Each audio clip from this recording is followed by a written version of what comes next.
Welcome back, everyone, to Enter the Apex, the podcast all about Apex Legends. I'm Garrett Weinzierl, here as always with Kyle Ferguson. Happy Monday, Kyle. Happy Monday, Garrett. How are you doing on this fine April Fool's Day? You know, I'm seeing more people complain about April Fools than actually fooling anybody, so it is properly defended. I don't need to join the hate train. It's fine. It's fine. I'm a gullible person too. You know, I want to believe the best. Well, the thing the way I see April Fool's Day is that despite all of the complaining about the holiday that I do see, I still see a ton of totally fake BS being shared rampantly. So I just assume the people sharing it love this stuff, and the people obviously not sharing it and vocally complaining about it can't stand it. So I think it's probably closer than you think it is. I think there's still a lot of people that really enjoy it. They just don't tweet out, "Hey, I love this." They just share the stuff. Well, you know, you got to be careful nowadays, right? Like we've seen Blizzard in particular have a couple of years. You know, we go back 10 years and say, what a funny joke, Blizzard. But then they get called out like nowadays for implementing said thing that looked like a joke and now exists. So you got to be careful. And companies have had to learn a tough lesson.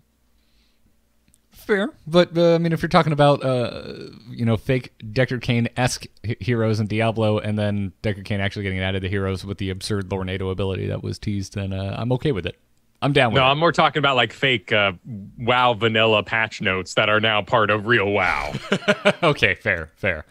Yeah, but if Apex Legends has put anything out, I'm sure they have. I haven't seen it, but it's mostly because I put my head down because I am a very gullible person, and I didn't want to show up on this show thinking something that was not real was in fact real, kind of like Apex Legends Mobile.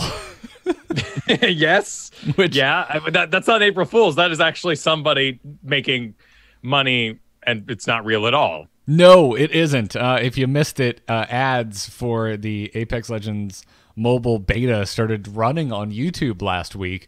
And they were completely fake. I believe they have since been, flagged and taken down by YouTube. But, if it pops up again, proceed with caution. There's no official mobile beta for Apex Legends. No, there's no such thing. And of course, this was accompanied by all the bots. They're saying, "Oh my God, it works! Hey, best game ever!" in the comments. You know how to see these things, right? Like it's pretty obvious. Nobody has that short of a positive opinion on the internet. Oh, so you're saying because the top comments weren't, flaming it that fix your piece of trash. You should have known immediately. That's pessimistic but true. Yeah, I'm with you. I'm totally following. But I mean, for me, the game has been fine. I'm playing the game, working on my DPI. It's a goal. Is that your thing? Because you're a very goal-based gamer. Like you enjoy improving, but I know the way your brain works. You set your sights on one or two things at a time and incrementally chip away at them. And I know that from our time covering a MOBA like Heroes of the Storm, where at least to me, a MOBA is a game that's much easier to kind of look at from a bird's eye view and say, all right, I can improve here, I can improve there. This is going to be what I'm working on for the next week, versus a shooter, which is it's so much more nebulous as to how you can get better at a shooter.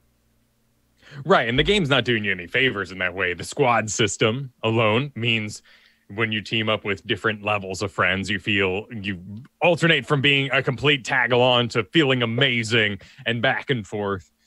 If you are playing with a whole bunch of new players, it doesn't feel like you're any good at all, but all the positioning's off, and that thing you charged into is no longer a good decision. In a MOBA, you also have the top-down view. You got the mini-map, and you respawn. So, you get ganked, and you're like, oh, that player is good. Let me now look at that name, look at that character, and I will say, this. You don't walk in now, you died a lifeline, and now you don't enter the next game being like, oh my God, every lifeline I meet, I'm not going to charge. They're amazing. I'm not even going to interact with them. I'm just going to run for the hills. DPI is something that I can actively work on. And by watching streams, I've learned that that's how they make these really long range shots, often without scopes. There's just, I'm sitting there, I can't engage in this battle. I have no scope. they don't give a crap. They just have their DPI low enough that they just kind of on the a bullet hose, that little tiny dot on the horizon, and end up getting enough hits to make something happen. Yeah, yeah, and the consistent recoil patterns play a big role in that as well. That's a good point. Yeah, that's something that DPI. What did it stand for again? Dots per inch.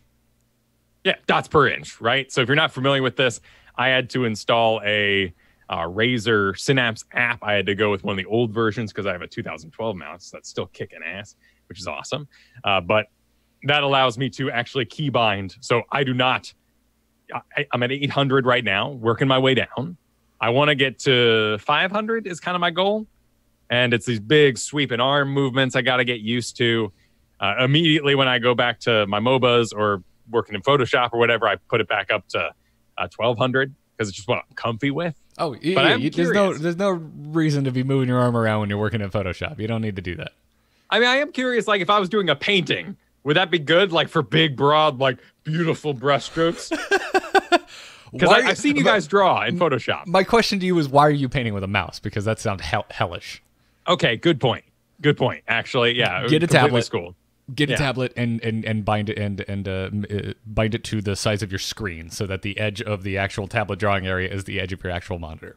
Okay, yeah, that makes so much more sense. So there's your mini enter the Photoshop podcast, everybody. But great show. Yeah, I mean, dude, I really gotta say, DPI is gonna be different for everybody. Everyone's gonna find their sweet spot. So I think it's rad that you're working it back. But 500 might not be right. It might end up being just an arbitrary goal for you. Because I'm still at 700. I've really just nestled in there. That's where I like it. Totally. And I'm looking to over punish myself. So I have to learn the arm movements because I've gotten pretty good when everything's framed up. And that's why I kind of like Caustic, because I get my frame set up. It's, alert. Okay. I will now be fighting in this doorway. This general zone is where I'm going to be aiming. My big problem right now is turning the heck around. And shooters don't have these unless it's, a single player game. Resident Evil 4 had it, and I always will remember the instant turnaround button. And I want it just so I can look behind me fast. But I need to work on that elbow. Yeah, right. It's better to make that movement on your own, to be in complete control of everything you are doing, because the next time you turn around, they may not be directly behind you. They may be behind you at an angle, and if you're making that movement yourself, you're going to be able to adjust for that variable. Which you're playing Caustic. He loves introducing variables. Yeah, he does. Big trash can variables. You, by the way, Kyle, I gotta say, have done a lot to endear me to legends I don't have a high opinion of, or didn't have a high opinion of. Well, I'm happy to hear that. I don't think I've made any headway on Gibraltar, but that's also me. I haven't really fell in love with the guy. No, but I think Gibraltar, oddly enough, would probably play pretty well in the games that I'm in with you where you're playing Caustic. Because when we do that, we more or less change up how we play. We start calling houses or structures or just we start calling closed-in areas that we can control. And that's how we play. We move from claustrophobic area to claustrophobic area and set up. And one of these times I want to try Gibraltar because of his size. He just fails miserably in open areas, right? And, unless you're just ready to throw down a dome shield and your ultimate ability at the same time. So he really wants cover to work with, probably more than any other legend in the game. So I kind of want to screw around with him now. Next time we're doing a house Caustic strat. I think that'd be a lot of fun. And plus, Caustic is so slow and set up that when you get onto Gibraltar, so if you switch straight, you've been playing a lot of Octane, it'll drive you nuts. You're going to be, not only will those arm movements running down the street bother you, because you're like, oh my God, I'm so slow. I feel like Caustic is the baby step to Gibraltar, because now you're going to be like, oh, slow. I'm used to this. And I'm going to play differently on top of it. Not because I'm slow. You're moving the same speed. It's fine. Yeah, I mean, very early on, I liked Caustic. I gravitated to him very early on, and then I realized it would just be easier if I was a smaller character and rushed my enemies. But now I'm getting the itch to go back and try some more turtley legend strategies because they're kind of fun. It's fun to change it up and play the game that way. Yeah, and there is a pretty big push in the community to have maybe the balance be that they don't get knockback, that you don't suffer as much recoil, or maybe just the fact that when you get punched, you don't get pushed by it because you're a big guy. That would be cool, and just make hot dropping a little better on those particular characters. Yeah, hot dropping is a fascinating topic at this stage of the game. Yeah, it's I've been seeing a Shroud clip get shared a lot where he's like, "Oh, hot dropping's pointless. You can get guns and fights anywhere you want to go," and he's not entirely wrong.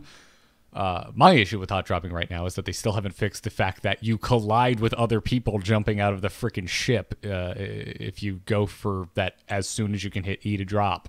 It's basically random luck if you're going to be the first ones to the ground. Is that why you can feel like you all drop at the same time, but someone has a big lead? Is because you sort of touched them on the way down? Yeah, you're essentially colliding with the other players that are all generating under the drop ship at the same time. And I don't know how it's calculated. I'm sure it has something to do with latency, but sometimes you get lucky and you're ahead of the pack, and a lot of times you're not lucky and you get hung up for like a whole 1 or 2 second count before you actually start falling. That actually makes a lot of sense. And if you lose that, momentum by touching that, you're going to be in a bit of an issue. Yeah, the Shroud thing, though, is for him, right? Like, there's multiple facets of what he's saying there. One, he can get guns anywhere and go get kills at any range. For me, a hot drop is a great excuse to get loot fast because I'm pretty good at the punching part. Woo-hoo. I enjoy it.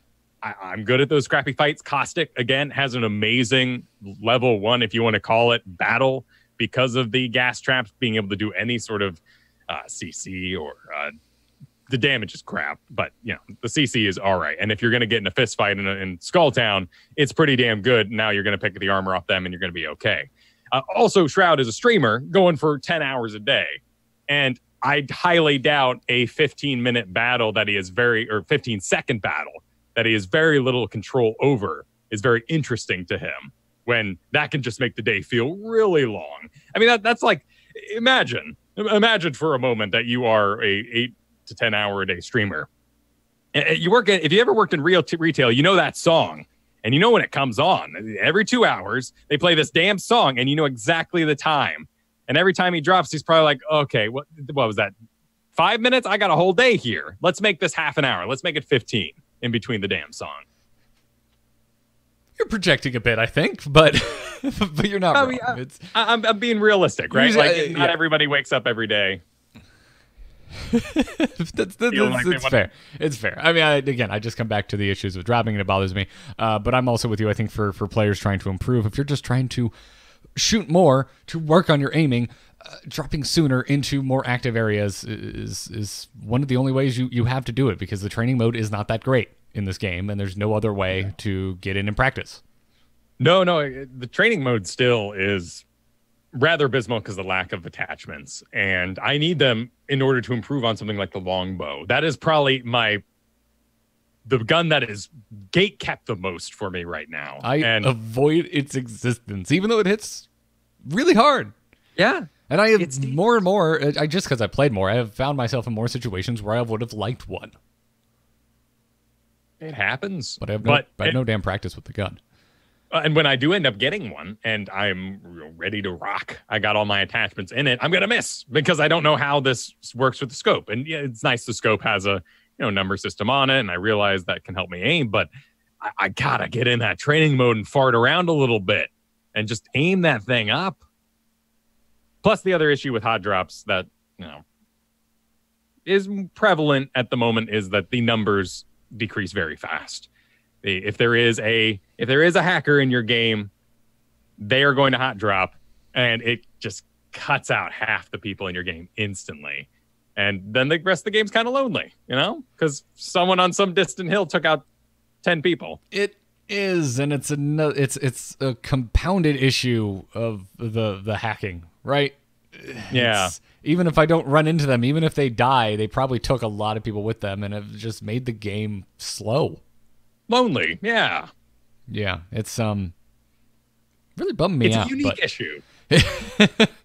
Yeah, well, I don't know. It exists in other games for sure, but anyways, let's get into the news that has happened since last we met for one of these.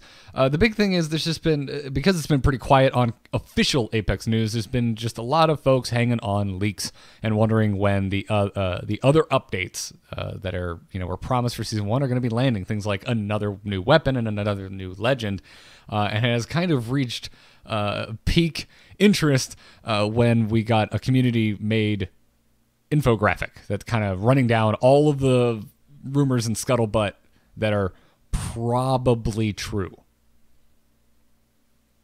And it went up on the Apex Legends subreddit this past week, and has run down some things that I kind of forgot about, and other things just kind of reminding me that they're still around. One is we're all kind of expecting Thunderdome to change drastically at some point. Possibly this season. This has been batted around the Apex Legends subreddit and various communities since the game's launch, because Kyle, in the intro cinematic, you're going into that bar that we never see in the game.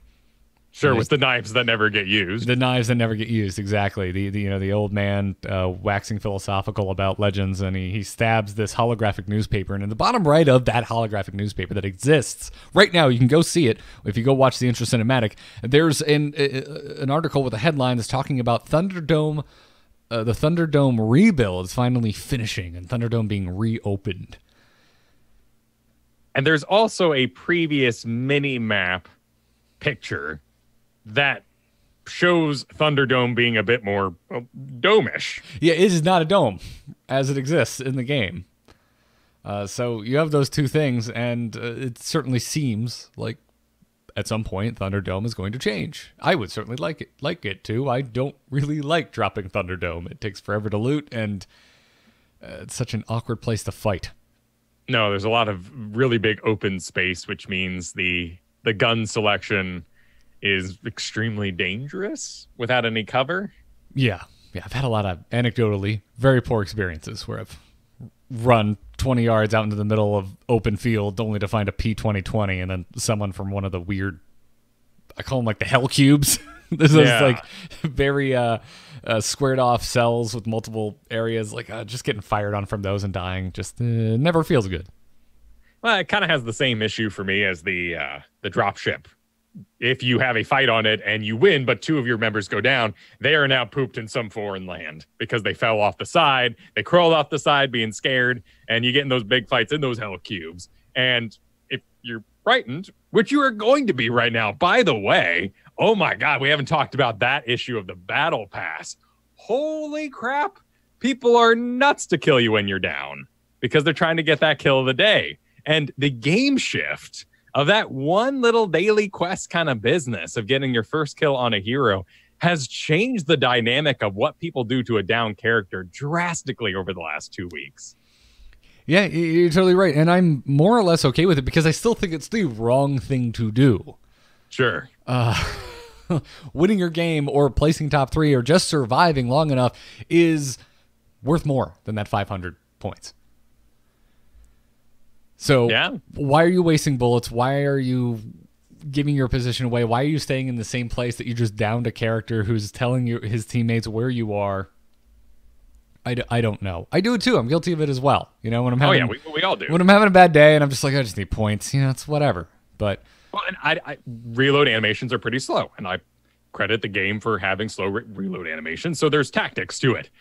So I've gone to Arcstar Town when someone's down. That's what I do. Switch over to a grenade, stick it to them, and then run away. Why are you wasting Arcstars like that, Kyle? That hurts to hear. Well, it's better than the thermal, I guess. Can we agree on that? At least I'm doing something with my life. Save them. They're so good. They're so good at winning fights. They are good, and I think we've all come around to Arcstar being great when the game first. Oh, dude, I think you could probably go back to like the first or second episode of this podcast and listen to me go, yeah, I don't like the Arcstar. Just because I didn't get it, I didn't understand the value behind it. It's amazing. I would rather just have all Arcstars. I don't need any other grenade in this game. I would be fine if I just had 6 Arcstars and not 2 of each. Sure. Halo had the campaign, and they throw the grenade on you, and you're like, wait, what the hell? What the hell? And you start jumping, you die, and you learn until you get to multiplayer. Hey, this is a pretty cool tactic. Yeah. There's not that communication in this game. I mean, it's harder to stick an Arcstar. You feel like a boss in this game when you pull it off. But yeah, so Thunderdome Rebuild, I really do hope it comes. But it doesn't. To me, it doesn't seem the most likely for this season. I mean, I could assume if it's ready, it's ready. They'll probably just ship it, right? But it hasn't. I don't think it's been teased in any of the season 1 trailers the same way that the next gun, this craziness with wildlife in the game, and also another legend have been. Well, I might be a little too Burning Crusade World of Warcraft here, but when I see Thunderdome Rebuild, I go, oh, this is the 3v3, squad on squad PvP arena. This is the map they're going to give us in a small enclosed area so you can 1v1. Oh, you think it's going to be a new mode? Yeah. Oh, so maybe this is that. A while ago, we talked about a data mine mode where it had like an AI crowd that cheered and booed and an announcer. Yeah. Okay, that'd be interesting. Though maybe it'd still be fun just to change the area up. I mean, the crowd thing, too, just makes sense that it could have existed in the game, and then they go, oh, crap, footsteps, really important. Maybe we shouldn't. Right, yeah. Yeah, I mean, they told us that Titans at one point, they were experimenting with having them in the game, and it just didn't really work. So, yeah, it's very true. But let's talk about the gun. It's most likely going to be the LStar. It has been pointed out that it did make an appearance in the Season 1 trailer. We talked about it, I think, back when we had Dreadnought on, about different data mined weapons. The LStar, you can see Bloodhound holding the damn gun when you are on the login screen right now. It's been there since the game launched. It is still there now, even though I can't remember which legend they actually knocked off of the login screen to put Octane in there. Was it Gibraltar? I think it might have been. Yeah, I think that was his smile. But Bloodhound is still there, and Bloodhound is still holding an LStar. So this is supposed to be a legendary energy weapon? According to, different things. There's been stuff data mined. It also, shows up kind of in the distance in the trailer.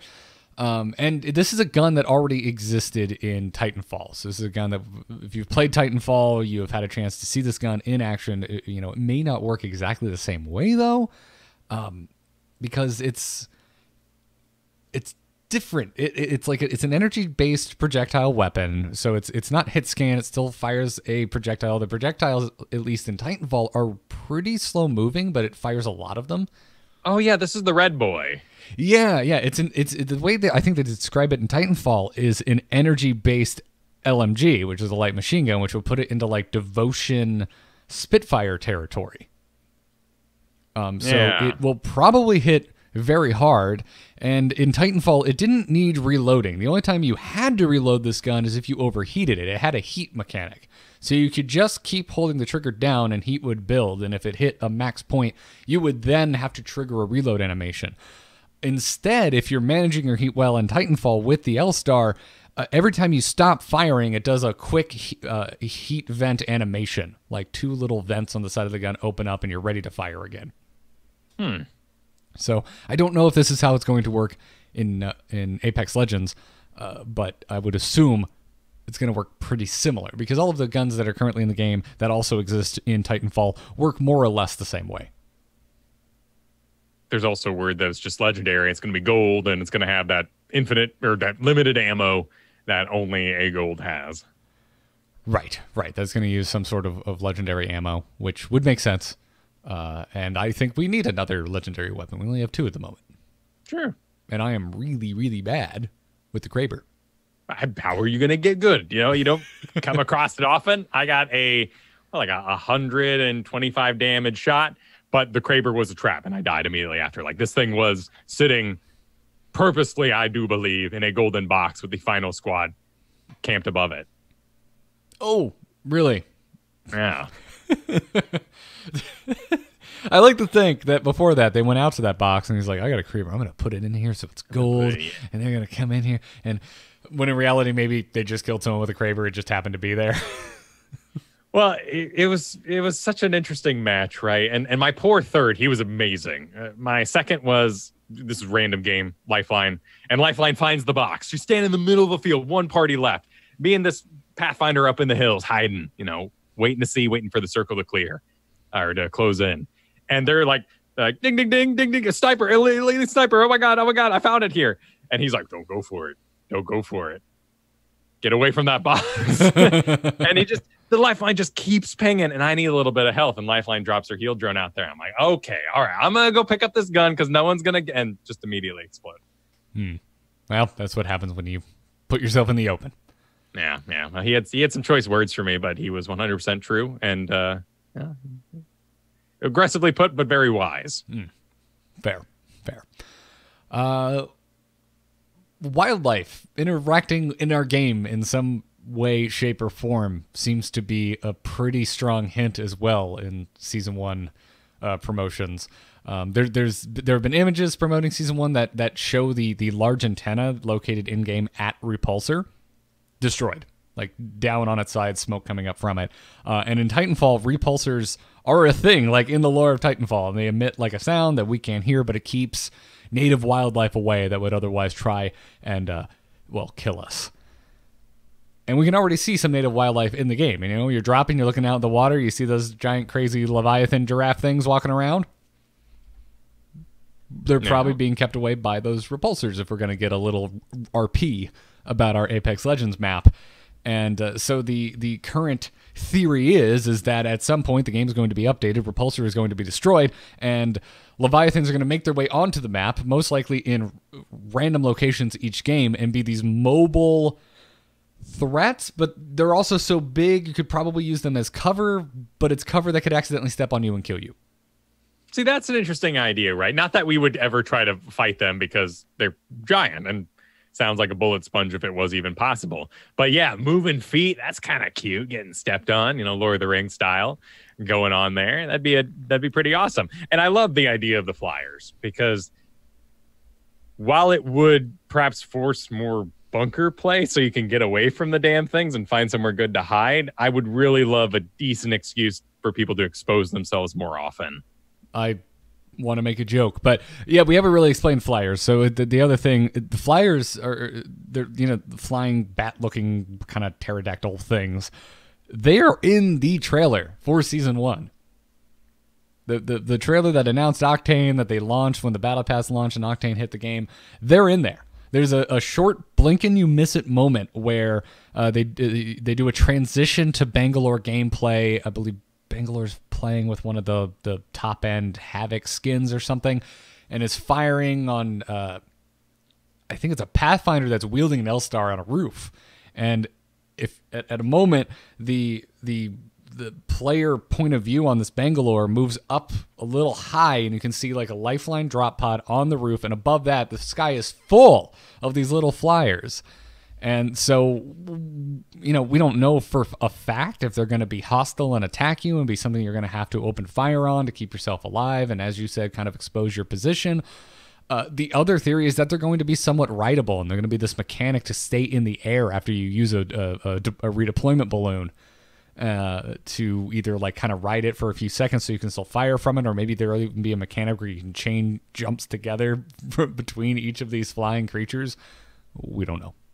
That's kind of cute. So you hit E when you're going by, sort of God of War style, and maybe take it out as you jump off. That would be kind of interesting, yeah. Although those poor flying creatures. By the way, since we brought up Bangalore, thanks, Mom. Thanks for all the tips in this last week. Love the voice acting update. I don't need it all the time, though. I appreciate energy weapons. Thank you. It appears to be like a stealth trait update for Bangalore. That because she is the weapons expert, that when she pings weapons, she goes to extreme detail or extreme lengths to explain to you exactly what the weapon is and how it works. Armor can't be caught without it. Thanks, Bangalore. Knew it, but thank you. Bangalore is so passive aggressive, man. Or sometimes just what's the opposite of passive? Directly aggressive. I mean, my friends learned things this last week. That was kind of nice for them, Like, one of my friends was actually like, "Can you keep pinging random guns because I am learning tons." How long has it been since one of these friends played? Weeks. Okay, right? So they were coming back. They didn't quite remember all the gun names. Low rate of fall off on the bullet. They're like, "Hey, I want something like that. That sounds good. Thanks, Bangalore." I think I did learn that the alternator apparently uses 2 barrels, which is irrelevant in the grand scheme of things because all you need to know is how it fires and how to hit shots with it. But I think she mentions that there's like 2 barrels that alternate, and that's how it makes its shots. I don't know. I mean, okay. Name makes sense. More of an RP thing, but yeah. Yeah, it's cute. Thank you. Yeah. But this whole wildlife thing, it sounds really cool. It would certainly make sense that the flyers would probably attack you because they are hostile, I believe, in the actual Titanfall games. Also, just the name of this season, the Wild Frontier. Like, all right, well, what's wild about it? There's no animals running around, so it just makes sense to me. And I'm just kind of curious about the strategy because this almost seems like the sort of thing that should have been there day one. Like, it's the Wild Frontier, bring in the wilds. Right. It's important to keep the updates rolling on a battle royale. People are always ready to be surprised. So if they were lengthening things out, that's okay. Octane, maybe because our heroes just don't have a huge impact on the way we play with each other. The way you play is unique because you're going to be activating your Q and your heroic at different times and get to enjoy that character. But when you see a different, outside of maybe Pathfinder, I don't really react too different to how I'm going to engage this person in an open field. So any of that sort of variance would be welcome. Heck, it'd just be curious to see if they would have the flyers attack you or maybe hover over certain areas and just nullify one of the boost points. Oh, this rope's not really going to work. You're going to get knocked out of the air. Oh, that'd be interesting. Yeah, kind of have it be a mobility barrier. Yeah. A lot of interesting kind of directions they could take it. But yeah, they're probably just trying to pace out the things to keep interest going. I think Octane was a big success, but maybe the Havoc and the Battle Pass haven't so much been. True. I am curious about how they're going to incentivize a Battle Pass over the course of the event. Yeah, I just hope they learn some lessons and change it up for the next one, or super hopeful maybe make some changes to this one while it's live. Right, it's kind of like the kill a day sort of thing. I am having fun on a piece of paper, feeling a little old school RPG, writing down, I'm farming reagents for my alchemist stone, like woohoo, But that could be in game. That'd be pretty nice. And what other sort of things can you do to gamify my experience and make me participate in different heroes? That's been a great success. Now I want to really feel that reward when it happens. Yeah, I'm kind of already falling off the kill a day personally. Like it seems like kind of working on my overall survival bonus XP for the legends I like is more important and just a better way to grind battle pass points for myself. Sure, and if you didn't already have an opinion about what you don't like, you certainly aren't going to like it when you can't get that damn kill on the hero that you're not that into. And I think, yeah, like I got really lucky on Mirage, but I think he is really, really weird. He is in a super weird spot. He is named for decoys, but his tricks are stealth. And I feel like we can take these two characters, like rework Mirage and just split off. We'll have stealth hero. Let's get Mirage more bamboozlage. Yeah, he needs to be able to spawn his Mirages further away from him, because spawning from himself it's such a liability in my mind. Right, or we're not running with them, but if you give it a little bit more AI, and let's say break shields, right? They break your shields and your passive is that the two of you are running as one and then you diverge rather than sort of spawn outside yourself. Oh, that'd be interesting. Yeah, I don't know. I'm very down on Mirage at the moment. The only thing that keeps me from just like hard never wanting to play him is like at least he's still a smaller hitbox compared to something like Gibraltar. I find him lovable too, so I enjoy. Oh, he's going hilarious for that. Yeah. It's the cheese factor is. Oh, it's a fine cheese. It is. Well done. A perfect balance. And again, I think we talked about this last week, but same with Octane. Like he is a delight to listen to hang out with. Yeah. Well, we haven't said much about the legend we're all pretty much assuming is coming next, which will be called Watson. And the reason for that is that we still really don't know very much about this legend. Watson is teased again on the intro newspaper, the same piece of tease that everyone is pointing to for the Thunderdome redo, but also in the deep dive gameplay trailer, which this is something I didn't know about, that was pointed out in that community made infographic, is that in the during the launch for Apex Legends, they put out a deep dive gameplay trailer that kind of went through all the legends and basically the game as a whole, kind of explaining how the game works. And at the very end of it, Octane appears. It's very hard to see him. It's like one of the hangar doors opening, and there's a very bright backlight, but you can see the silhouette of Octane a little closer into the doorway, and then a second silhouette a little further back that's even more difficult to make out, but everyone's assuming that is Watson, since Octane was kind of proven that the other silhouette was indeed Octane. And there is, data mine piles of art going up to, I think, 20 champions at the moment. So this could be one.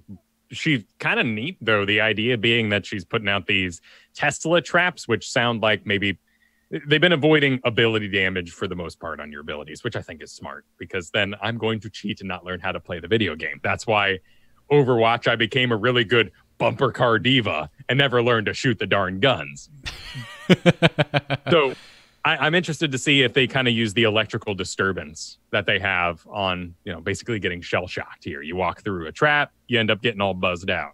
I would assume it would still do small amounts of damage, similar to a caustic trap. Right. The 2, 2, 2, 2. It's not really much, but. Right. Not something that you're hoping to get a kill on. You're hoping it'll set up a kill. Yeah. Or just feel great when you wander off and a minute later you get participation and knockdown. You're like, hey, did it. Yeah, but also just a way to manipulate the battlefield, especially in close quarters.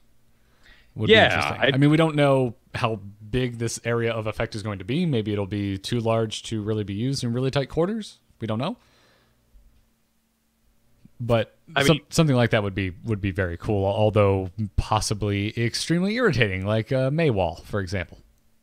If I go all Half-Life on this thing, what appears to be her data mine ultimate looks a little like a thumper, which would be awesome, because the thumpers, now you do it in reverse from Half-Life 2, but you summon in the flyers.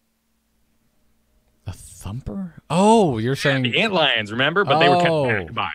Gotcha. I'm assuming that is what emits her Tesla ability. Probably. It looks like a deployable, but yeah, that would be interesting. Although that would make me assume that wildlife interactions on the map are here to stay. Although I guess it wouldn't have to. I guess there could just be a character that can summon them in. But that to me, that should be more like something with Bloodhound or a new legend that looks like they could be hanging out with Bloodhound, that are these kind of trapper, stalker kind of types. Sure, she's either in some sort of radiation suit or is a spaceman, and not quite matching the theme we have going on here. Yeah, well, I do believe that's fan art based off of some faint silhouettes that we've seen, but interesting. I saw this in the data mined art a long time ago. So a long time ago being 4 weeks, but there is a bunch of art for upcoming characters. Yeah, the artwork I've seen does not look like official artwork for Watson. It's not the same. It doesn't have the same kind of polish as what we saw for Octane. Okay, but that's just me being an art. Oh, also, this art is credited. So yeah, this is done by somebody. Oh yeah, look at that. Yeah, cheaters. Unless I'm reading it wrong, but whatever the case is, I'm excited for it. I mean, there's also been Watson weapon skins that have been data mined. Like multiple ones that are like Watson branded weapons. Okay. That's neat. Makes it seem like they're some sort of weapons manufacturer within the lore of this game. So, yeah, lots of stuff potentially coming to the game, and I'm excited to see when it's going to hit and kind of like what their tempo, what their cadence of release is going to be. Right. The exciting thing about it is it matches the theme of Wild Frontier and the map that we currently have. And if we are going to empower the map we have this season, all the better, because we've now learned the nuances of it. And hopefully next season will then be the space one, because we get the space map or whatever. Yeah. Yeah. And so I'm going to throw to you for this next story, Kyle, because you brought this in. I had missed this conversation entirely. Is that there's been a lot of talk, specifically over on the subreddit, about kind of falling player numbers on the console and it leading to interesting abuse of the game. Yeah, team ups basically. So the numbers have fallen. We had big release, free to play game, consoles not having any sort of cheater issues really. A couple Xbox people are quoting some issues here and there. But for the most part, numbers are down. The console isn't retaining its edge. Because of this, people are regularly able to get in the same game together. So multiple squads are communicating and teaming up, realizing when they're in the same game. And all you got to do is kind of triangulate, oh, my dropship's going this way. We're in the same map. Let's do it. So there is videos and tales of people getting what they think is like, oh, I'm going to be a third party. They run in. They're not. They're the first party. These two parties are working together. And 6-9 people all run over and start going through your one box. That sounds maddening. And as we found out, Lifeline, you're able to use an enemy drone. So you can have up to 2 attached to you. Oh my so God. Lifelines are teaming together.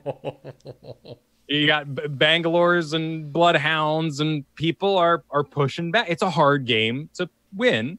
And much like you see in many games that can be, either kind of nutty, butt kiss, sneak through a wall, Dark Souls, people start pushing back against hard games, and console players are finding ways to, make it to the final 3. Well, yeah, because they can't run cheats like PC players can. So like I'm so of two minds here, because this is so clever and it does take a good deal of coordination that I'm kind of like, wow, hats off to you with the multi healing bots strategy there. But at the same time, I would not want to be on the receiving end of this at all. I mean, it just would totally ruin the game. Right. It's a bit of a unexpected tactic when you're running in there. I mean, granted, if you were pulling this off, I'm sure half the communication between teams is it's me. As you once again round a corner and start. I mean, I've unloaded and friends walking through a door. Can you imagine? Peacekeeper and your buddy down, but then they just walk on up. They res him up. You don't kill him, and then you trade some blows on the way out. Everyone gets some quest XP, and you move on with your day. Yeah, it's clearly not intended. And not sure how they're going to fight back against that one. No, yeah. Do you add some sort of...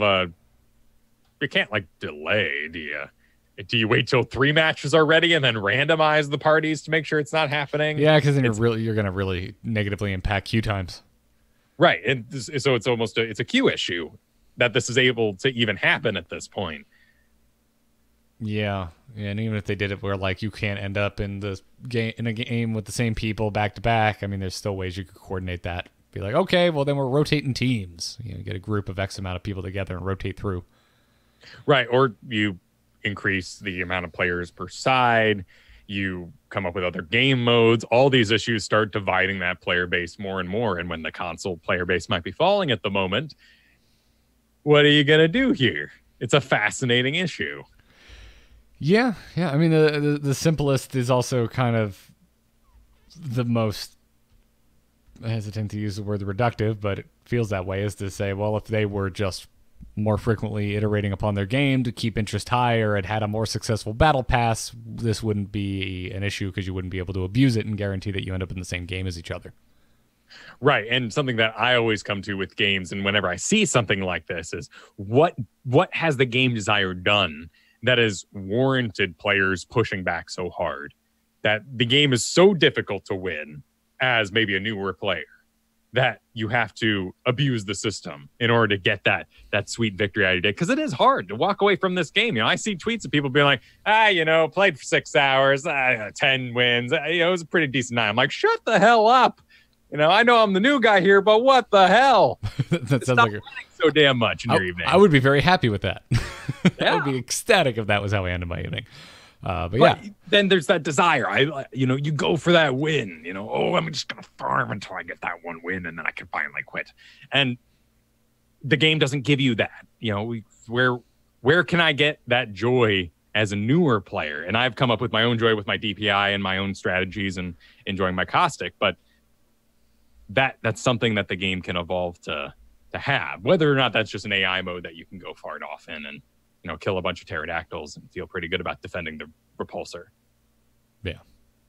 Which I would love. Everyone's like, oh, don't do the defend the map. It's so boring. I love it. That's just me. Oh my God. Waves. I love waves. I love they are billions. Tower defenses. I wouldn't expect there to be a mechanic like that in a game like this. And I wouldn't, and if there is, I wouldn't expect you to survive through it. Because other people are going to show up and blow out your brains. Well, the idea being that it's a whole new game mode. You are dropped in repulsor, the repulsor falls down, and then you're attacked by wildlife and AIs for however long you can hold out. I'm going to be grumpy and say I would rather they just improve the game we currently have. I know, that's because I like that mode, and so we can move on. Fair. We're going to pull a question from our the AMove Discord, which you can join by going to bit.ly/AMove Discord. To field our strategy this week. Why are you laughing? The chat said, is Kyle advocating condoing Apex, which would be, this doesn't bring me joy, remove it. Check out Netflix sometime. Condoing? I have no idea whether I completely missed the reference. Yeah, it's if you want to fold your socks and be happy about it, watch the Netflix show sometime. Okay. All right. Oh, is this the lady that gives you advice for how to keep your home? Right. It's like Hoarders, except for not as extreme. Like casually, you have like 2 blenders. Not that you're collecting all the paper bags you've ever owned. Gotcha. For passive hoarders. Yeah. For people who are like, I like both blenders. And she comes in and she's like, no, you only need one. Pick which one gives you the most joy. And move on with your day. Fantastic. So anyway, back to my segue. For our strategy discussion today, we're going to pull a question from the Discord. If you would like to join the AMove TV Discord, go to bit.ly/AMove Discord. That's AMOVE Discord. You'll join. It's open. Get in there, make some friends, play Apex together.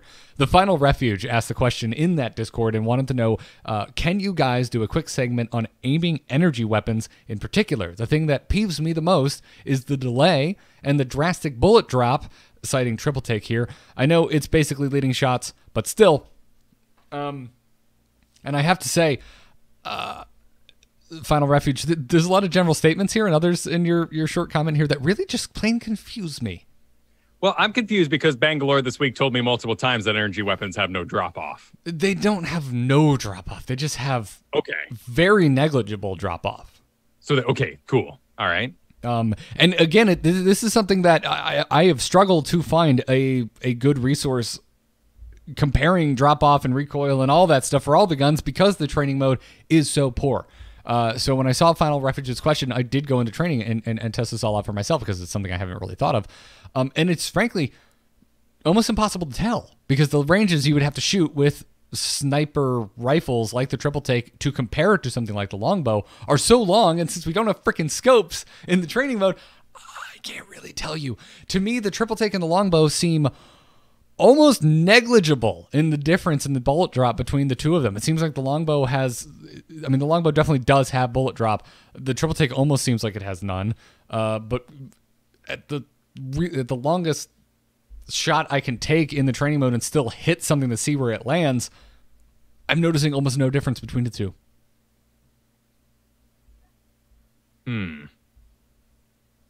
And so to that, I just don't get it. And then the delay on firing, the only true delay is on the Havoc. The Havoc, you pull the trigger, it does not fire right away if you don't have a turbocharger. Right. The delay I can agree with completely. And the triple take is self-imposed delay because I'm going to run one. I'm going to want the precision choke, but I need to bring those dots together first and then fire. So I have a self-imposed delay. The Havoc is just straight up delayed. And but you don't, yeah, right, the Havoc is straight up delayed, but you don't have to wait on the triple take, especially if we're talking early game. Like early drop, you get into a firefight, use it as a poor man's Mastiff. I mean, it lines up horizontally. Play with it like a shotgun. Sure. Yeah, and like a shotgun, yeah, you may not hit all 3 shots into the same target. But that's okay. You're going to miss some shots with your shotgun as well. And so to that, I say the triple take is one of the easiest guns to actually land hits with, especially if it's unmodded and you have the wide spread. You're not going to land all your shots, but you're going to land some. So to that, I don't really get it. But hopefully maybe the my tip of use an unmodified triple take as a poor man's Mastiff, which has that horizontal spread. Hopefully you didn't already know that, Final Refuge, and that'll help you. But again, to go back to the delay, the Devotion fires immediately upon pulling the trigger. It does have a ramp up, though, to full firing speed, as a wind up to that full firing speed. But you can quickly fire off single, fairly accurate shots in a semi-auto fashion if you're managing your trigger pulls. So again, if you have an unmodded Devotion, you can actually kind of quickly single click and keep bringing your finger back up so that it doesn't go into its ramp up wild bullet hell spray before it starts going at full speed, and you can actually manage the recoil on the gun again, which is something our mutual friend Kyle Twammy is actually very damn good with on the Devotion. Is kind of doing these single fire shots.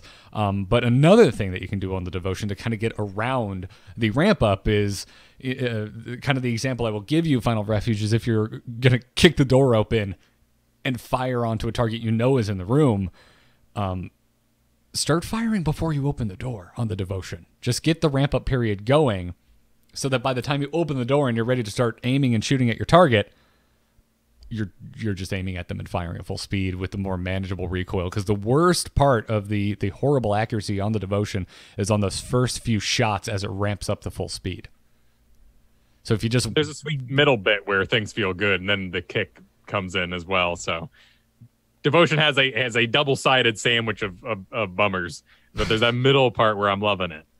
Yeah, but once it's at full speed, it's pretty consistent, and you're going to be able to manage that recoil better. So yeah, you're going to waste some shots, but you're going to waste them anyway. Because it's so inaccurate when you first start firing it. I feel like this can also be countered with a bit more speccing, because I've definitely been in Final Refuge situation here where I'm sporting both the Devotion and a triple take, and I feel like everything I do has too much wind up or some sort of delay on it. And in that way, going back to almost more like a Fallout sort of play style, you have your shotgun, and then you have your sniper rifle. That doesn't work so well in this game. What I'm finding out instead is one charge weapon plus an R99 makes everything perfect. Because now you have this oh my God, instant bullets everywhere kind of melee gun. That's pretty decent in all ranges too. It's just such a great gun to have when you're running around. And then you have your... the fight we're picking with the thing, a Peacekeeper. Okay, I'm going to breathe, frame up, and then pull. Yeah, again, I still preach just synergizing your weapons. Having really long range and really close range, it can be really problematic in Apex Legends. Yeah. Because whatever range you're fighting at, you're going to want to be able to finish them at that range. And a lot of times that means being able to switch to a gun that you can finish with instead of reloading because it's faster. So with that in mind, yeah, I completely agree with everything you just said.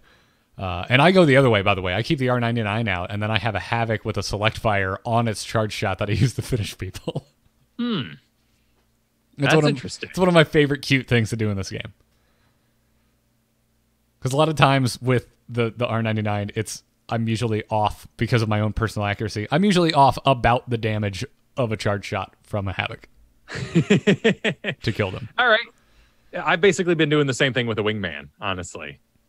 Yeah, Wingman works fine. The damage is very similar between the two. I think, what is a charge shot from if you got your select fire on your Havoc, what is it, 50 damage, and a Wingman's 42 to the body? Well, also, if you win the intimidation battle with an R99, which is kind of easy to do because you walk in the door and just, even if you're shooting at the roof, people are like, oh my God, that's a lot of bullets. And then as they run away, framing up a Wingman is way easier. That's true. Yeah, you do kind of put the fear of God into them with the R99 a lot of times. This is also a really good time to bring up some Respawn developer discussions that happened on Twitter. According to his his Twitter, his official title is Weapons Guy / Senior Designer Sean Slayback. This is at Slaypiece on Twitter if you're not following him already. Sean replied to 3 questions that were posed on Twitter to the Apex team. The first question was, I heard that heavy ammo slows enemies. Does that mean it just stops their sprint? How much does the effect last? And while Sean didn't answer this point by point, Sean did say all ammo types will slow enemies down when you hit them. So which I think is what spurred that conversation about Gibraltar and Caustic this week. Yes. The second question was, I heard that light ammo shreds armor. Explain, please. Sean said energy ammo doesn't have extra shield breaking power. I don't know why Sean didn't reply specifically to light ammo here, because that was the question. Sean later clarified that no ammo class has extra shield breaking power. Right. It's interesting that our gamer minds are like, well, yeah, because it's made of energy. So if you shoot with energy, your shields go away faster. Well, it should. I mean, this is something that was brought up back when we had Dreadnought on, that he was like, man, energy weapons bum me out. Why is it just another freaking type of bullet? Sure. And Sean finally explained what makes energy ammo unique versus the other ammo types, because the third question posed to him was, does energy ammo have no bullet drop? And Sean's reply was, energy ammo projectiles aren't slowed by drag and have the fastest flight velocity in each weapon class. So drag is the gradual slowing of quote-unquote physical bullets as they travel through the air. So your bullet. No way. So if you're using light or heavy ammo, these are going to be weapons that use a physical bullet, like an actual gun that we have in real life. The bullet is traveling the fastest it ever will the moment it leaves the gun, and the further it travels, the slower it is moving. Damn. So you have the bullet drop, but also the loss of speed to contend with when you're trying to land shots. Right, which is perfect, logical, real world sense. Same Mythbusters, hiding under in the pool about 3 feet down and you're safe, but still, it's amazing it even exists in a video game. I'm still impressed that I come up to a chain link fence in a video game and I can shoot through it sometimes. That bums me out. I feel like it should be.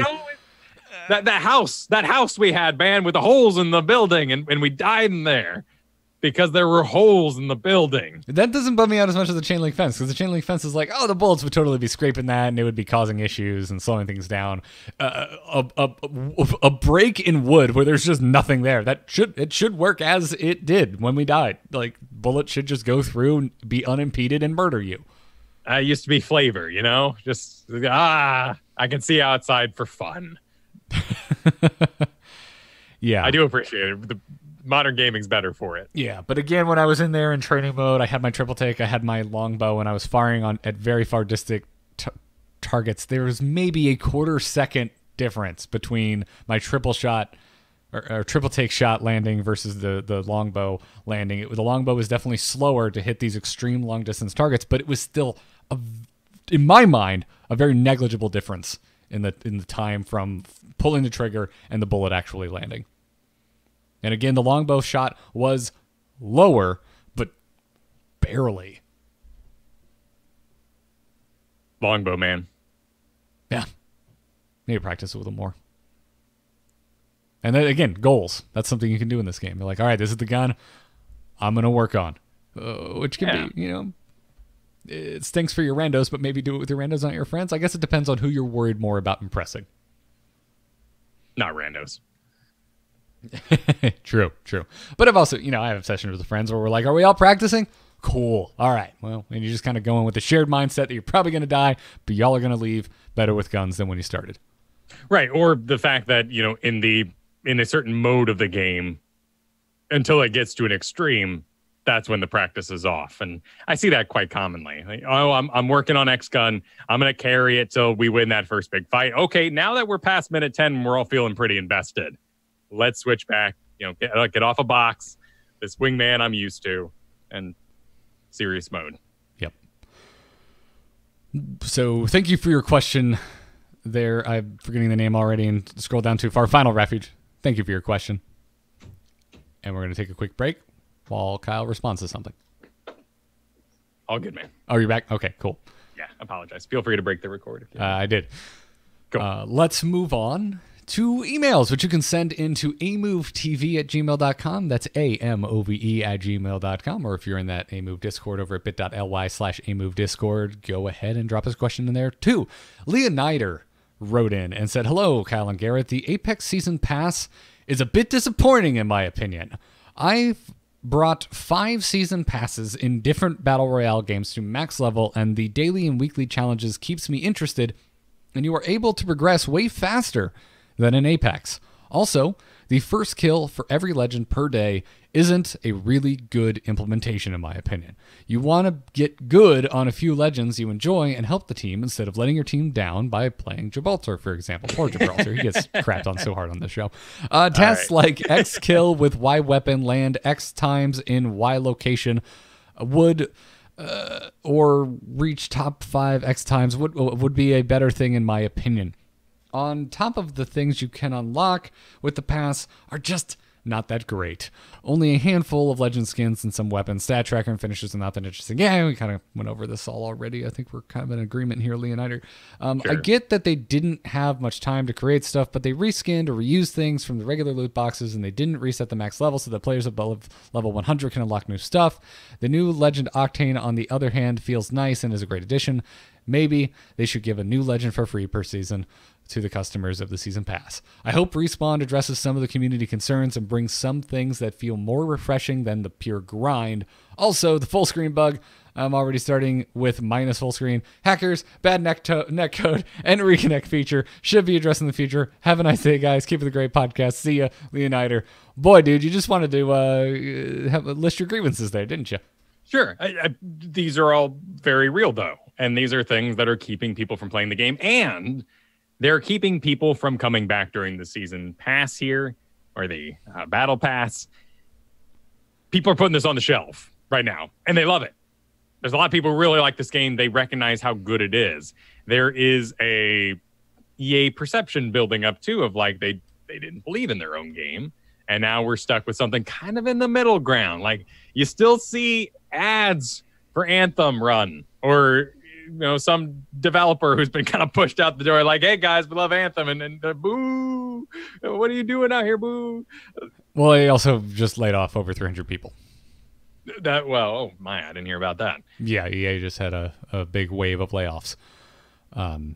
Didn't appear to affect developer positions or the kind of the hot topic studios at the moment of Respawn and BioWare for different reasons, obviously, but that did just happen. And in their letter, they said, yeah, we're not where we want to be. We need to be a better company. It's like, holy crap. It's so strange right now, the gaming landscape, because we also just got that, this is slightly off topic, but it just reminds me of just the weirdness that's happening in kind of the public persona of game studios. Is we just got the letter from Valve, from the Artifact team, that basically said, we know this game is a massive failure. Don't expect updates anytime soon because we are going back to the drawing board. This is my words, not theirs, but it's more or less how the letter reads. Yeah, basically, we couldn't have anticipated what a huge disappointment this was going to be for people who were interested in playing it, and we are starting anew. Yeah, which I think is good. I don't know what else you do, but it seems so odd to me. And it's just one more thing kind of on top of this like very strange start to 2018 as far as the gaming industry is concerned. It's just kind of wild.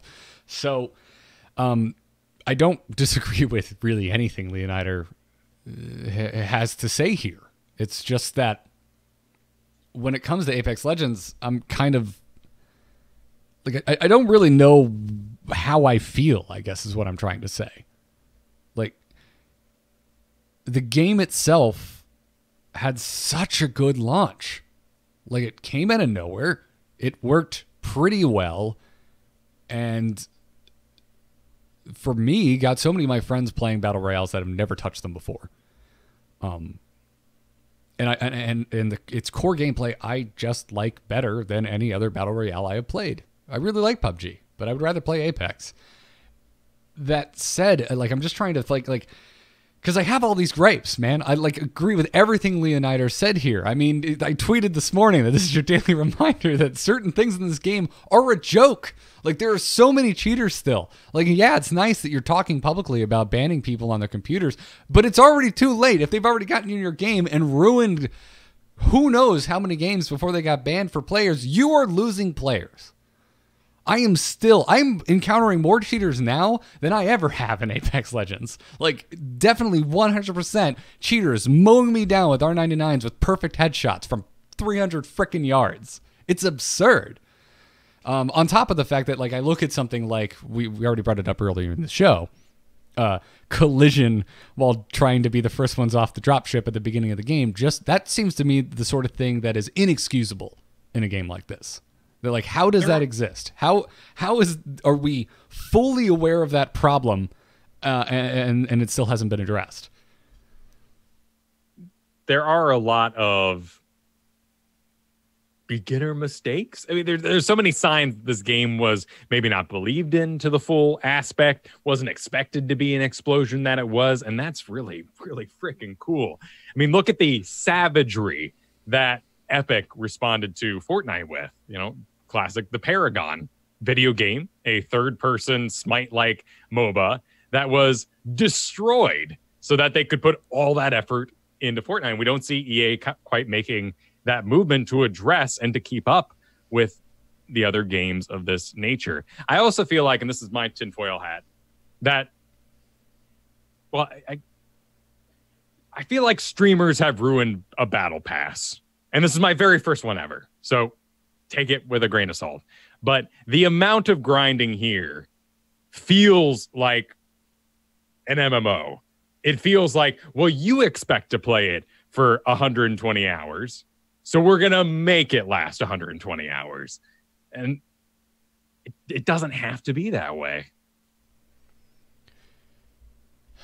Yeah, and that's where I would finish my point. So all those grievances, that I have them.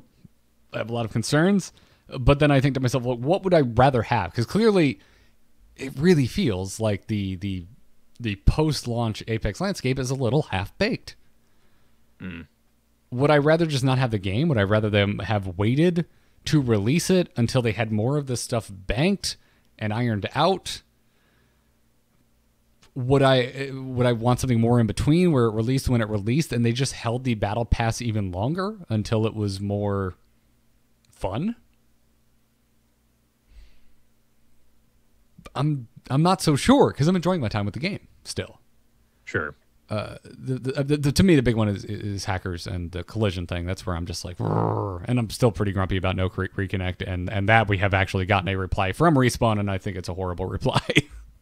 Right. Well, and one of the big ones he doesn't mention here is the kill cam, because I need it for learning sake, and yeah, we need it to report hackers accurately, and because so often they've been walk unless they're speed hacking, and that's the most obvious thing on earth. Report it, fine, but when someone kills you and then you're going to sit there for 10 minutes till they find another battle. That's the weird symptom of this, is that the hot drops are killing so many people so quickly that the game is then empty. So what a weird, unexpected world they find themselves in, on top of just a game that they couldn't have expected was so successful, despite new marketing. I mean, I disagree with that a little bit. It certainly seems like they're really trying to make it blow up with their marketing strategy.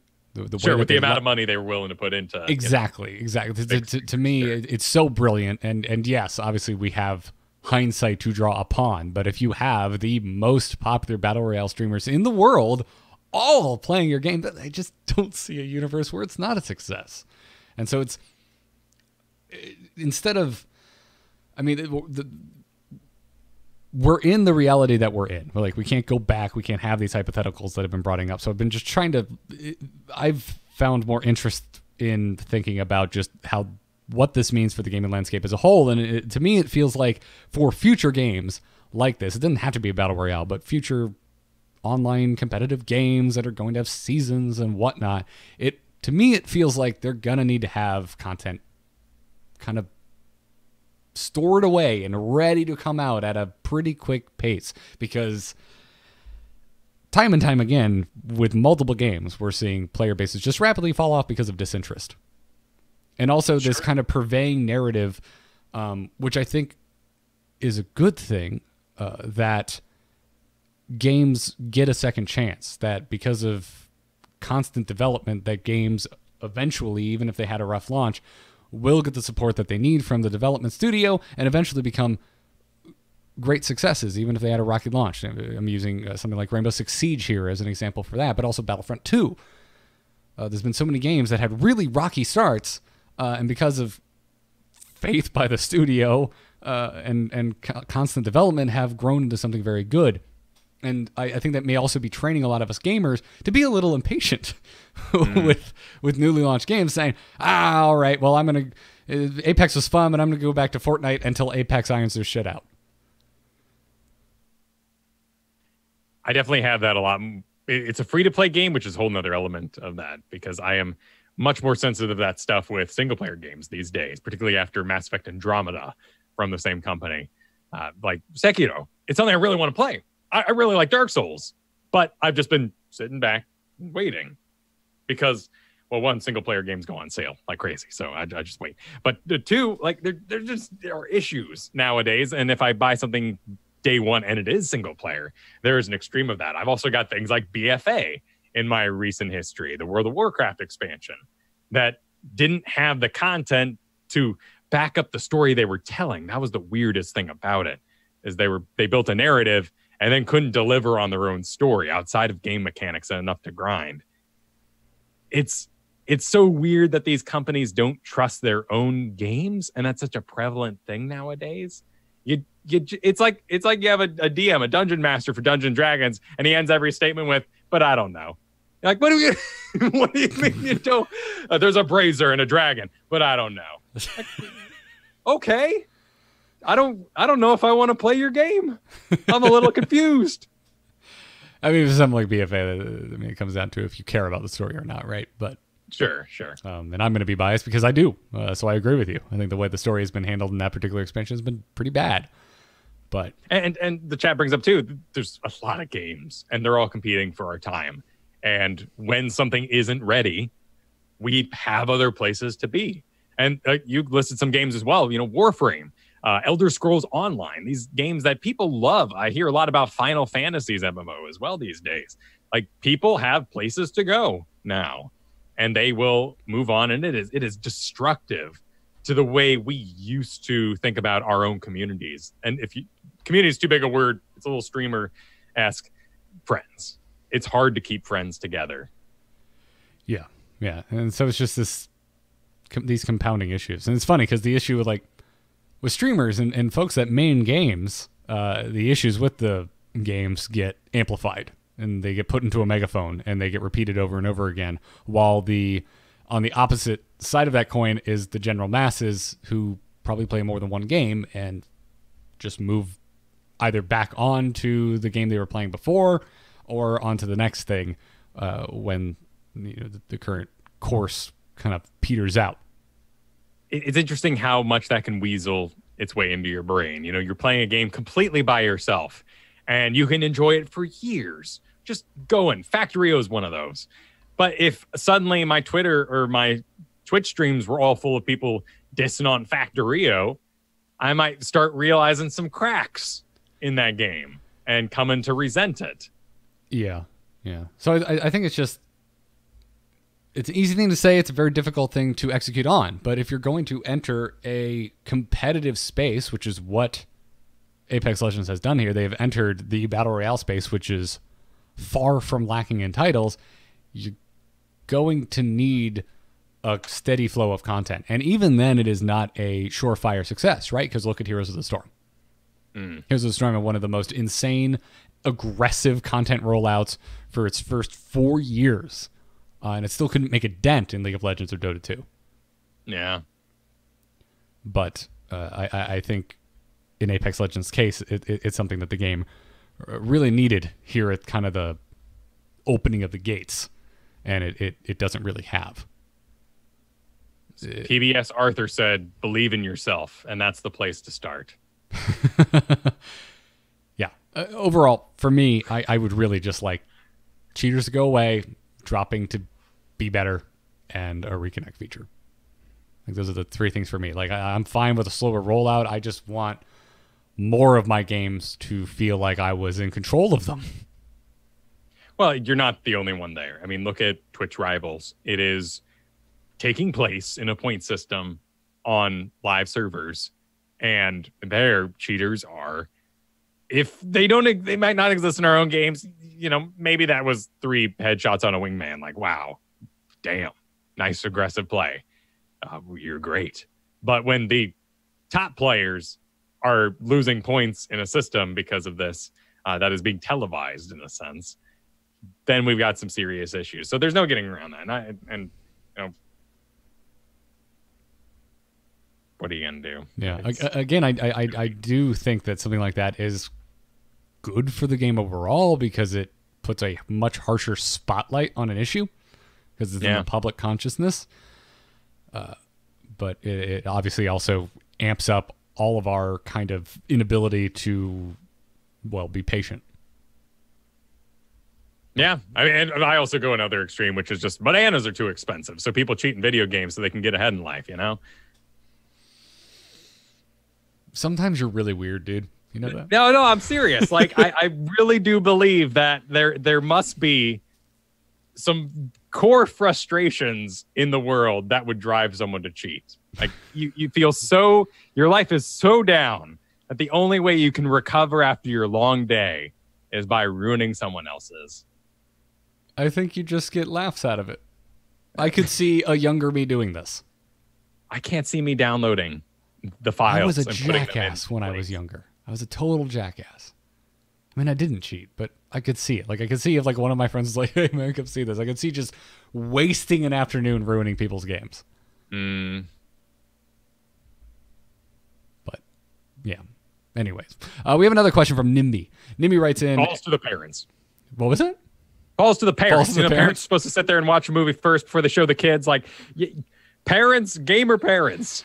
I'm glad you added that. 'Cause I'm like, I feel like they have to be gamers. Because usually we're cautioning parents like, if your child is being an a-hole online, please do something about it. But you could have an absolute angel of a child that never swears and never BMs anyone audibly that's cheating their butts out of the game, and you're going to have no clue. Right. You sit them down and you're like, come here. I saw you got a lot of headshots today. That was pretty weird. That was all with an R99. How'd you do that? And they're like, you know, well, Dad, you know, I'm pretty good at the game. I'm like, that good though? So if I go in and check your system files, I'm not gonna find a modified text document to get rid of that Bangalore smoke. I'm not gonna find an aim assist. I'm not gonna find a cheat bug. No, Dad, why are you sweating? Why are you sweating, Junior? Yeah. My phone just alerted me that you haven't run CC Cleaner a couple months. I'm gonna get in there and look at some files here. Your child just yells, "Get good, Dad!" and storms out of the room. Oh, thanks, Morgus in the chat room and says, "Get good, Dad." Made me laugh. Anyways, Nimby writes in and says, how often do you solo queue, and when doing so, do you open chat with your temporary random teammates? What has your experience been? Do you find this beneficial? Also, have you turned on the voice-to-text functionality to see how bad Apex is at interpreting what others say and are putting it into chat? It can be pretty funny at times. I mentioned our mutual friend Twammy earlier in the episode. He finds text-to-speech to be the most amusing thing in the world in Apex Legends. And he's not wrong. Nimby, you're not wrong. It's very funny. But I would also like to add that it is the most distracting thing in existence in Apex Legends. It's pretty intense. Granted, I also know a lot of players who now run with subtitles on, and I think that is a pretty decent idea. Just to have I'm healing, stay on your, like, people are screaming, I'm healing. And it's such a fleeting moment. You're like, yeah, you're healing. Join me. But the fact that it lingers on the screen for 10 seconds kind of makes you go, oh, healing. It takes time. And so I am thinking of turning on that feature. I would recommend the subtitles. I like it. it. But also something, a little mini tip. Take all of your take the damn voice line volume in your mixer and turn it way down, because this is such a chatty game, and those voice lines can make you miss a footstep or a gunshot sound.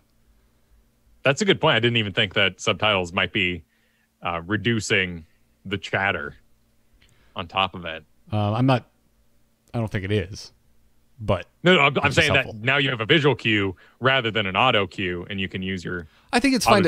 I wouldn't say turn it down to 0. I mean, do whatever's right for you, right? But because I still think the voice lines are helpful at times. It's just that I don't think they're ever more helpful than hearing footsteps or gunshots.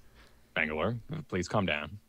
Yeah, that's a great example. Yeah, Bangalore explaining what the frickin' alternator does while I'm pushing up on someone whose energy I just broke with an R99, and I'm trying to hear if they're popping a shield cell. Shut up, Bangalore.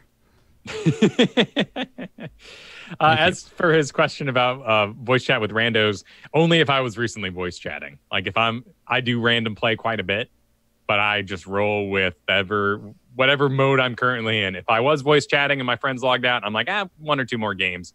I'm already in the mode. I have it on all the time, and I've had really good experiences with it. Yeah? I still have maybe 2 or 3 times run into rage case a-holes.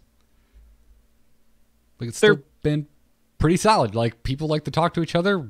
It's usually pretty tactical, and it's on subject of the game you are currently in. I've really enjoyed the in-game chat, even though it's not the greatest. It's pretty poor sound quality and can sometimes just be so garbled you can't understand what anyone's saying. But the times when it does come through loud and clear, it's been really helpful to me. Yeah, anytime anyone's been ragey, it's been because of a long setup and the disappointment of a loss. And I know I've got thick skin for that. And, talking like I was about people having a bad day, I'm pretty understanding of you losing your buns a little bit at the end. Yeah. Yeah. So, I am a proponent of random voice chat. There are people on my friends list that I met just through random games. We had a good game. We jived. We decided to add each other.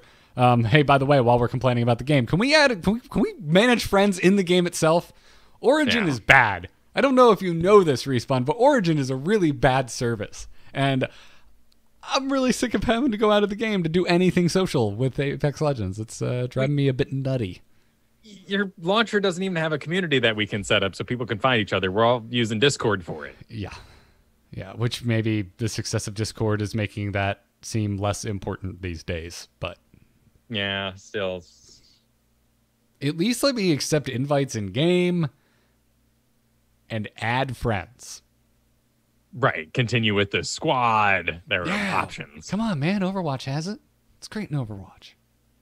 Game I haven't played in like a year. I can't imagine anything would tilt a Respawn developer more than hearing that.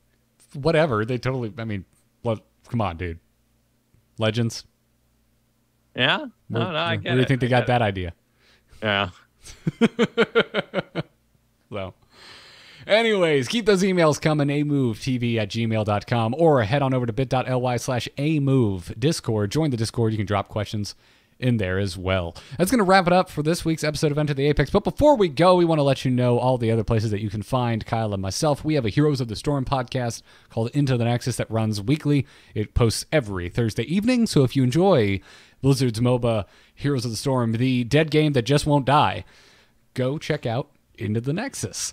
But other than that, Kyle, where can everybody find your work? You can find me streaming over at twitch.tv/Kyle Ferguson, 2 S's in Ferguson. In fact, this afternoon, we do a little bit of Apex on the afternoons of Monday. Get into some other games throughout the week. D&D talk on Thursdays. Check it out. Twitch.tv/Kyle Ferguson. Awesome. I'm Garrett Art on Twitter. 2 R's and 2 T's in Garrett. 1 R and 1 T in Art. You can find the live show of this podcast and every other show I do and our Monday Apex stream right here on twitch.tv/amovetv. Today's stream will be probably shorter than usual as I got to pack stuff up because I'm going to play cameraman at a conference later this week. But whatever the case is, you'll still find us over there at 3 p.m. Eastern Time. You should always tune in live for this show, by the way. The chat room is a great place to meet like-minded nerds that want to play Apex Legends. Also, sometimes you just help us when we don't remember the name of certain things or news is in the middle of breaking. You can help us source things. We would love it. So head on over to twitch.tv/amovetv. Throw us a subscribe, and you can find the back catalog of episodes at youtube.com/amovetv. That's going to do it for this one. We will see you next Monday for the next episode of Enter the Apex. But until then, good luck and have fun in your drops, everyone. Take care.